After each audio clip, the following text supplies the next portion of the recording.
না না ঠিক আছে, আমার পুরনো বন্ধু কে আপনার জেপি নাড্ডা। হ্যাঁ কালকে আমাদের মিটিং ছিল এখানে হ্যাঁ রেক্সিতে, তোর কি টিউবারকুলোসিস সম্বন্ধে। হ্যাঁ হ্যাঁ ঠিক আছে, আদারওয়াইজ পলিটিক্যাল ম্যান না, খামোশ। এই ছবি প্রসঙ্গে কাকলি ঘোষ দস্তিদার এবং কল্যাণ বন্দ্যোপাধ্যায় কে কি বললেন শুনুন। তো আমি ছবিটা পাওয়ার পরে ভালো করে দেখলাম।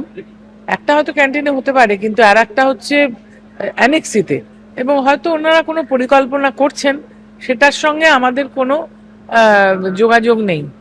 ওনারা সরাসরি আলোচনা করছেন। একটা জায়গায় দেখলাম যে প্রাক্তন সভাপতি এবং বর্তমান মন্ত্রী শ্রদ্ধেয় জেপি নাড্ডার সঙ্গে, আর একটা জায়গায় সেখানে দেখলাম যে আমাদের স্বরাষ্ট্রমন্ত্রী অমিত শাহজিও রয়েছেন। তো ওনার সঙ্গে হয়তো কোনো আলোচনা চলছে। হ্যাঁ, এরকম তো রাজনীতিতে হয়, এটা ডাবল ট্র্যাক।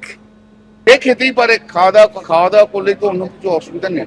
আমি মনে করি না এর মধ্যে কোনো অসুবিধা আছে। আর অমিত শাহর পাশে দেখা যাচ্ছে সৌগত রায়কে। সেটা হতেই পারে, একটা পার্লামেন্টের মধ্যে রয়েছে, সবসময় লাঞ্চ করছে, এ করছে, সবসময় দেখাই হতে পারে। তার জন্য অত ওরকম ভাবে নেওয়ার কিছু নেই। এনসিপি এই বলছে কি আমাদেরকে গদ্দার করছে, আর রাস্তা একটা খুলে রাখছে। কোনো রাস্তা খোলাখুলি নেই, একটাই রাস্তা। ওই 20 গদ্দার 2029-এ শেষ হবে, সেটা একটাই রাস্তা।